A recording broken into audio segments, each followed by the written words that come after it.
Shalom, gloire soit rendue à notre Seigneur et bienvenue dans notre émission que nous parlons sur le pasteur et ses défis au quotidien. Et aujourd'hui, nous sommes en train de parler d'un sous-thème que nous avons intitulé « Les trois ennemis de l'onction ministérielle ». C'est vrai que notre émission est en caractère pastoral, mais peu importe que nous, tous les chrétiens, nous pouvons aussi en profiter. Alors, hier, je vous ai promis que je vais revenir pour le deuxième point. Nous avons parlé sur les premiers points hier.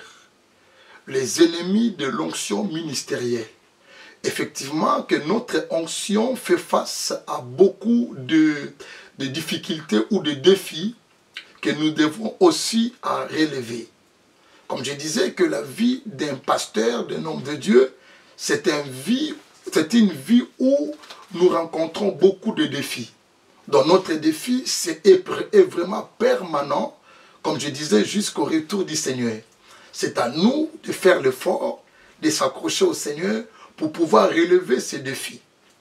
Aujourd'hui, nous sommes en train de parler sur l'onction. J'ai essayé un peu d'expliquer un petit peu sur les premières émissions que nous avons parlé hier, que l'onction, c'est juste une capacité surnaturelle que Dieu donne à ses serviteurs pour exercer le ministère par lequel que Dieu lui a confié.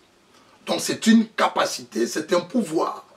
Je suis en train d'aller à la profondeur pour comprendre également, et nous ne pouvons pas diminuer également que nous disons le Saint-Esprit c'est l'onction.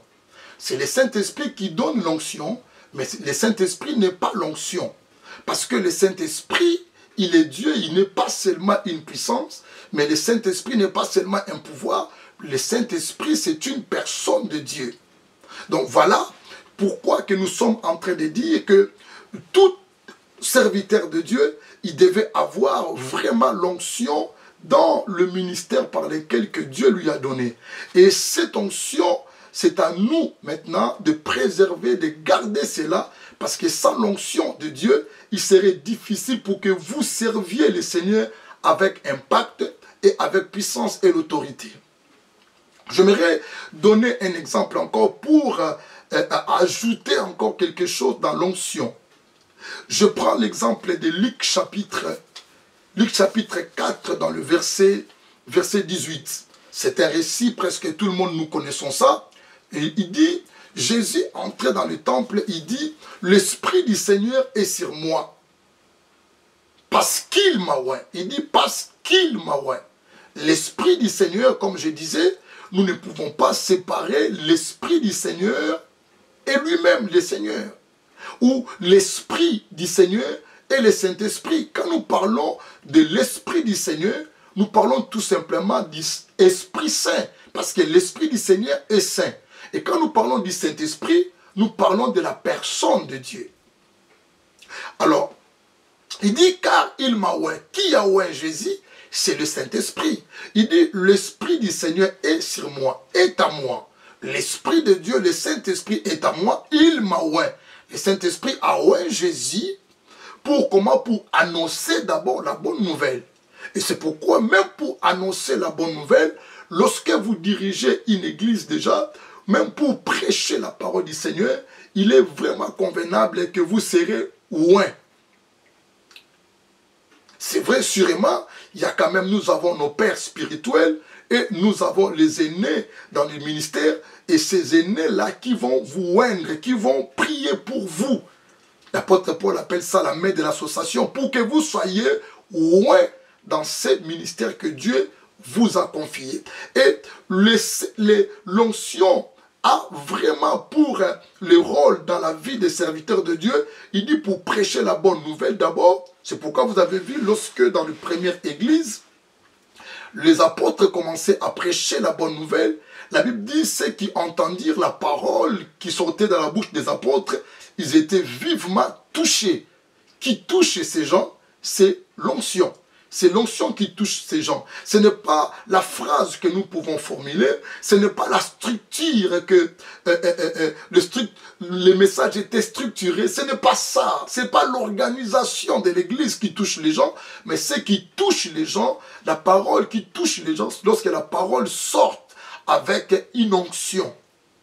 Il dit encore que il m'a envoyé toujours et pour guérir ceux qui sont au cœur brisé, pour proclamer aux captifs, donc ceux qui étaient captifs de l'ennemi dans la prison démoniaque, c'est l'onction qui va pouvoir aller chercher ces gens pour les libérer. C'est pourquoi ne faites pas vraiment l'œuvre de Dieu sans avoir reçu l'onction particulière pour pouvoir entrer dans le champ du Seigneur.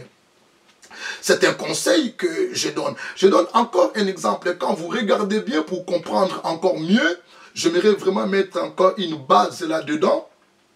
Dans Jean chapitre 20, quand vous lisez Jean chapitre 20, à partir du verset 22, comme ça, il dit, c'est le premier jour de la résurrection de Jésus. Maintenant, on arrive le soir. Dans le soir, le Seigneur vient à Paris devant les apôtres. Ils étaient où? Dans la chambre haute. Et là, maintenant, le Seigneur, lorsqu'il a apparu, commence à parler avec eux. Que la paix du Seigneur soit avec vous. Après avoir discuté avec les apôtres, ma Bible dit ceci. Il dit, le Seigneur souffla sur eux. Rappelez-vous, dans le première émission les trois ennemis de l'onction ministérielle, je vous ai parlé d'Adam. Dieu a soufflé sur Adam, il a donné à Adam l'esprit de Dieu. Mais Adam a perdu l'autorité lorsqu'il a péché. Je vous ai parlé de ça. Mais ici, presque le même scénario. Le Seigneur apparaît devant les apôtres, dans la chambre haute. La résurrection, le premier jour, comme la Bible dit. Le Seigneur souffla sur eux. Vous allez remarquer dans le verset 22, il souffla sur les apôtres. Il a ajouté une parole quand il a soufflé. Il dit, recevez le Saint-Esprit. Vous voyez, quand Dieu a soufflé sur Adam, la statue qui était comme la terre, Adam est devenu un être vivant. Le Seigneur a dit dominer. Après avoir soufflé, après Adam réveillé, il dit dominer. Mais ici, Jésus a soufflé sur les apôtres. Et il a dit, recevez le Saint-Esprit. Vous comprenez ça? Il dit, recevez le Saint-Esprit. C'est le moment là où les apôtres, ils avaient reçu le Saint-Esprit. Ce qui s'est passé le jour de la Pentecôte, juste, on peut dire, une confirmation ou une formalité pour que le monde voie également le mystère de Dieu. Pour qu'il soit également maintenant, ils ont reçu en fait ce que je peux appeler l'autorisation maintenant d'aller, de sortir. Parce qu'il les a dit, il dit recevez le Saint-Esprit, il a ajouté ce que vous fermerez sur la terre. Ce qui vous pardonnerez sur la terre, il sera pardonné. Donc les paroles là que le Seigneur a ajoutées sur eux, après avoir reçu le Saint-Esprit, c'est ce que nous appelons l'onction. Parce que l'onction, c'est juste le pouvoir, l'autorité et la capacité d'exercer également l'autorité de notre ministère que Dieu nous a donné. L'onction. Et le Seigneur a dit, restez-vous là jusqu'à ce que... Et c'est vrai que Luc, dans Actes, il a dit ça, vous recevez une puissance. Vous voyez? Donc le Saint-Esprit dit la puissance qu'ils avaient reçue, parce que c'était une capacité, un pouvoir maintenant, pour qu'ils puissent y aller maintenant faire le travail de manière librement. Ils ont reçu l'autorisation. Mais regardez, le Saint-Esprit, les apôtres ont reçu le Saint-Esprit dès le premier jour de la résurrection de Jésus, après leur apparition. Lorsqu'il a apparu devant les apôtres. Vous comprenez cela? Donc, pour comprendre qu'il ne faudrait pas mettre l'onction dans même niveau, ou bien diminuer les seigneurs. Si nous mettons que l'onction c'est Dieu, l'onction c'est le Saint-Esprit, c'est comme nous essayons un peu de diminuer le Saint-Esprit. Le Saint-Esprit, c'est Dieu. L'onction, c'est une portion de Dieu qui donne à ses serviteurs pour nous donner un peu cette valeur, de valider quand même notre ministère pour aller travailler. Alors aujourd'hui, le deuxième point que j'aimerais parler sur les trois ennemis de l'onction, c'est vraiment le deuxième point que je parlerai sur, c'est la gloire. La gloire. En fait, la gloire en soi, ce n'est pas notre ennemi. Parce que Dieu lui-même, il est le Dieu de gloire. Il nous a promis que nous serons dans la gloire avec lui. Même ici sur la terre, avant d'aller au ciel, il a dit qu'il nous donnera sa gloire à lui, ici sur la terre. Mais parce que la gloire, si nous voulons définir ou parler de la gloire de Dieu est considérée tout d'abord comme les rayonnements qui se dégagent de sa personne. La gloire de Dieu. De manière spirituelle, parce que la gloire de Dieu a plusieurs facettes. Dans la facette un peu spirituelle, la gloire de Dieu, c'est vraiment les rayonnements des rayonnements qui dégagent également de sa personne, de la personne de Dieu. Nous pouvons dire aussi autrement, c'est vraiment la splendeur de sa divinité. Et la gloire de Dieu, c'est l'éclat de ses perfections de côté vraiment spirituel. Ce sont les éclats de sa perfection.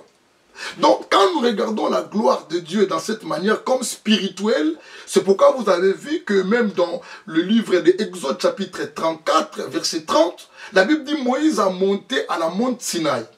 Après avoir discuté avec Dieu, quand Moïse descendait, la Bible dit, et Aaron et les anciens et le peuple d'Israël qui étaient là, ils ont vu le visage de Moïse rayonner. Et personne n'arrivait à regarder Moïse comme ça, à fixer les regards vers Moïse. Après avoir demeuré dans la présence de Dieu, c'est que nous appelons vraiment l'éclat de sa personne. Donc les rayonnements de la divinité de Dieu Tout-Puissant. La gloire de Dieu de manière spirituelle. Mais quand nous allons maintenant, la gloire de Dieu, d'une manière un peu en hébreu, la gloire, ça prend l'essence de, je peux dire, une pesanteur. Qui dit en hébreu, kabod, comme une idée de pesanteur, c'est-à-dire quelque chose de poids. La gloire, poids. Donc là, on voit maintenant côté, la facette, on peut dire côté matériel, côté physique de la gloire. Et la gloire de Dieu côté physique aussi, en grec, on dit ça, la gloire c'est comme la renommée ou la célébrité. Vous voyez? Donc là c'est côté physique. C'est là où également que nous sommes un petit peu en danger si nous n'arrivons pas à gérer la gloire que Dieu nous donne. En fait, la gloire de Dieu pour un ministre de Dieu, pour un serviteur de Dieu, la gloire est réservée également pour les serviteurs de Dieu, pour les enfants de Dieu. Maintenant, quand est-ce que la gloire peut devenir l'ennemi de notre onction? C'est lorsque nous n'arrivons pas à gérer également cette gloire que Dieu nous a comblée. Lorsque nous n'arrivons pas à gérer la gloire que Dieu nous donne, la gloire tourne maintenant comme un ennemi. Comment la gloire peut tourner un ennemi? Et regardez, lorsque la gloire vient en toi comme un poids, comme une pesanteur. Voyez ça? Ou bien comme la renommée comme ça. lorsque votre nom est renommé, lorsque vous êtes devenu célèbre, vous commencez à vivre dans la célébrité. Lorsque Dieu vous élève également d'une manière un peu différente, lorsque vos carnets les carnets carnet d'adresse, ça devient rempli. Lorsque tout le monde vous entend, surtout dans les temps où nous sommes, où l'internet est en train de régner, les réseaux sociaux qui règnent, lorsque vous faites beaucoup de vie, où Dieu vous a élevé de manière vraiment internationale. Vous voyez, si vous n'arrivez pas à gérer maintenant ces poids-là, parce que la gloire comme kabod, ça devient comme poids. Il faudrait aussi à savoir comment gérer ces poids que Dieu me donne comme gloire. Ou, si nous voulons prendre dans le côté comme renommée ou célébrité, il faudrait savoir gérer comment je peux gérer cette célébrité ou cette renommée que Dieu m'a donné, cette faveur-là, cette gloire. Et lorsque nous n'arrivons pas à gérer la gloire, c'est là où la gloire tourne comme un ennemi. La plupart, si je peux dire, la plupart des hommes de Dieu que Dieu a élevés, que Dieu les a renommés, que Dieu les a amenés dans une dimension de célébrité, que Dieu les a bénis dans la richesse, parce que n'oubliez pas que la gloire de Dieu est aussi, la richesse est aussi dedans au côté matériel. Hein. Quand on parle du poids, il y a aussi la richesse est là dedans, dans le côté matériel. Et lorsque nous n'arrivons pas vraiment à discerner ou à demander l'aide de Dieu, l'aide du Saint-Esprit pour pouvoir gérer cette gloire, c'est là où la gloire maintenant tourne comme un ennemi. Mais par contre, la gloire, selon définition ou spirituellement, la gloire, c'est vraiment la splendeur de sa divinité. C'est vraiment la présence glorieuse de notre Seigneur Jésus-Christ. Comme je viens de vous relater ici par rapport à Moïse, lorsqu'il montait à la montagne Sinaï. Et lorsque, dans le tabernacle, lorsque Aaron faisait bien son service, quand Dieu a grillé, la Bible dit, quand Dieu a grillé le sang qui était versé dans le lieu de propitiatoire, la Bible dit la fumée montait en haut, et la Bible dit le tabernacle ou le temple était rempli de la gloire. Vous voyez donc, la gloire, ce côté spirituel, c'est vraiment Dieu à sa personne. Mais la gloire est aussi matérielle, comme je viens de dire en hébreu ou en grec. Donc, définition de la gloire, que ce soit en hébreu ou que ce soit en grec, la gloire est définie comme quelque chose de physique, de palpable. Et là, ça demande, ça peut être une richesse, ça peut être une abondance. Et lorsque vous voyez que Dieu a béni ses serviteurs, où l'homme de Dieu commence à vivre également dans l'opulence, dans l'abondance, et il vit vraiment la gloire, c'est là où que nous risquerons à perdre notre onction si nous ne faisons pas attention. Et si nous oublions notre faible commencement, et si nous oublions aussi celui qui nous a oué, de cette gloire-là. Parce qu'il arrive souvent, lorsque des fois Dieu nous amène dans sa gloire, on voit la plupart de nous devenions orgueilleux. Et ce qui va faire que l'onction que nous avons reçue, l'onction puisse vivre un coup, c'est lorsque l'homme de Dieu, pasteur, devient orgueilleux par rapport à la gloire ou à la bénédiction, à l'abondance ou à l'élévation, la manière que Dieu lui a élevé. Donc ça demande vraiment beaucoup de sagesse et ça demande à nous d'être beaucoup plus humbles, même lorsque Dieu nous a bénis. Lorsque nous vivons dans la gloire de Dieu. Parce que le deuxième point que nous parlons, la gloire est vraiment le deuxième point, le deuxième ennemi de l'onction ministérielle. Et lorsque quelqu'un devient orgueilleux par rapport à la gloire que Dieu les a bénis, vous allez comprendre que cet orgueil, comme la Bible dit, que Dieu résiste aux orgueilleux, mais il fait grâce aux humbles. Vous allez comprendre que la personne, peut-être son intimité déjà avec Dieu, ça va devenir un petit peu un problème. Pourquoi? Parce qu'il a un grand carnet d'adresses. Pourquoi? C'est parce qu'il est rempli de connaissances. Parce que Paul aussi a dit ça, la connaissance enflée. Donc la connaissance aussi amène dans l'orgueil. Donc beaucoup de connaissances aussi, si nous ne faisons pas attention, ça nous amène aussi dans l'orgueil. L'apôtre Paul a dit ça. Donc nous devons comprendre que lorsque nous sommes dans la gloire, nous devons toujours retourner au Seigneur pour que nous soyons toujours humbles et dire dans ton cœur ou dans ton esprit que tout ce que j'ai, ça vient du Seigneur. Cette célébrité, c'est pour la gloire de Dieu.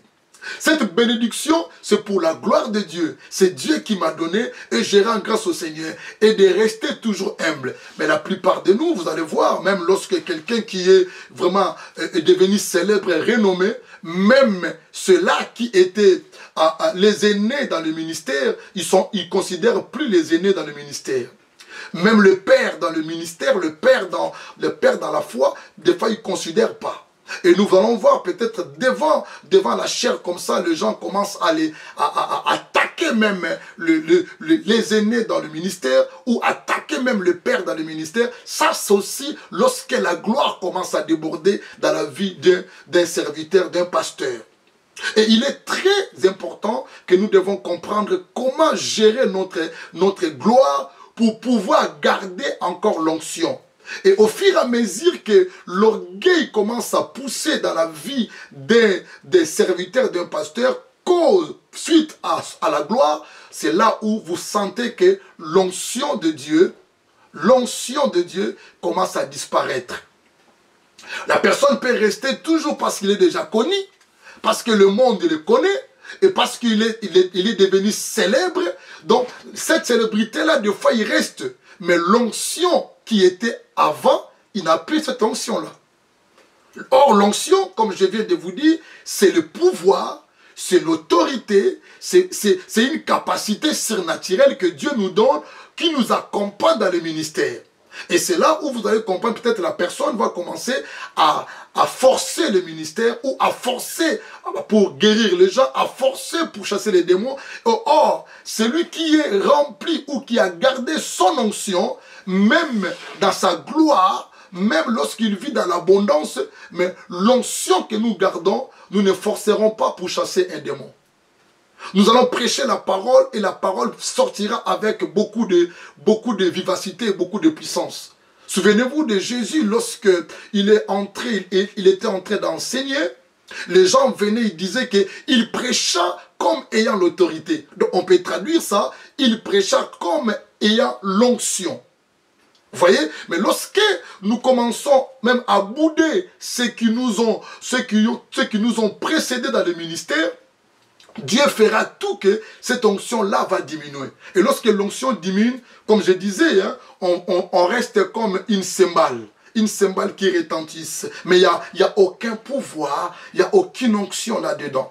C'est vrai, tu continueras ton ministère. Les gens, ils vous appellent pasteur, vous dirigez une église, mais c'est que vous manquez le pouvoir, vous manquez l'onction. Je donne un exemple le roi Salomon. Salomon, il a bien commencé. Salomon qui a étonné même le Seigneur.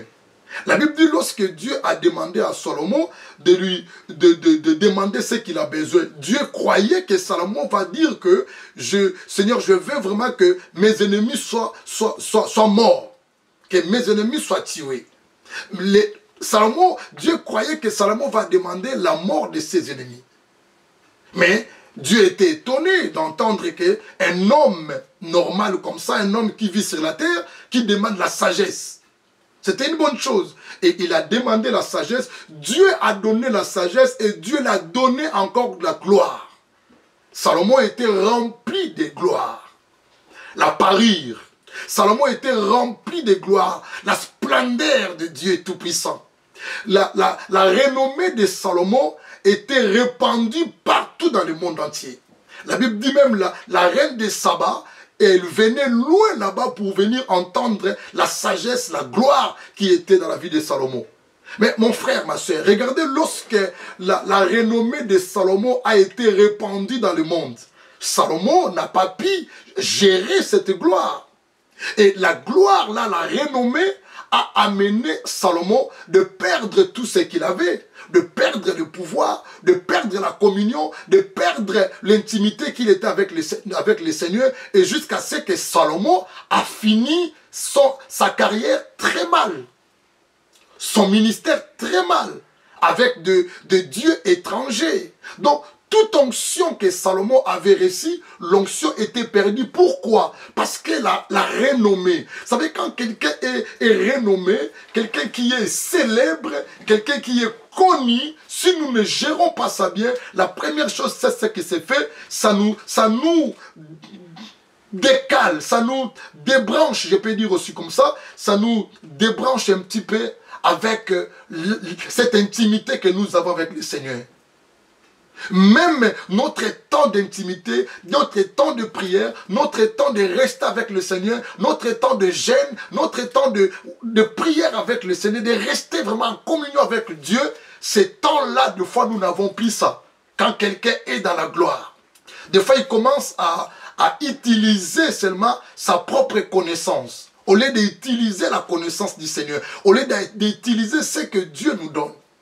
Donc la gloire, nous devons faire très attention pour gérer bien notre onction que Dieu nous donne, même lorsque nous sommes dans la gloire. Parce que la gloire est réservée pour les enfants de Dieu. Mais la gloire en soi était vraiment donnée pour nous. Ce n'est pas pour nous faire du mal. Mais la gloire devient l'ennemi. C'est lorsque nous avons mal géré cela. Je vous donne un exemple pour finir. Le Seigneur dans le livre de Matthieu, chapitre 4, la tentation de notre Seigneur Jésus-Christ. Dans le livre de Matthieu, chapitre 4, la Bible dit, le diable les transporta. Il transporta le Seigneur dans une montagne très élevée.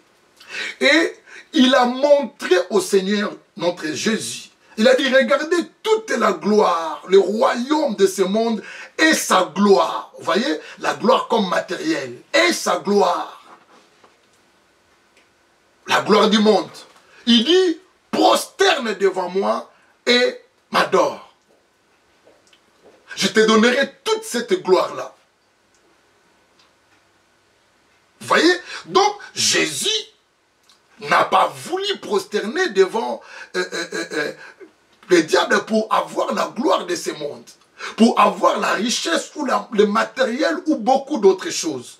Il est important de comprendre parce que c'est vrai que nous aimerons bien vivre dans l'abondance, mais nous aimerons bien vivre dans l'opulence, vivre bien.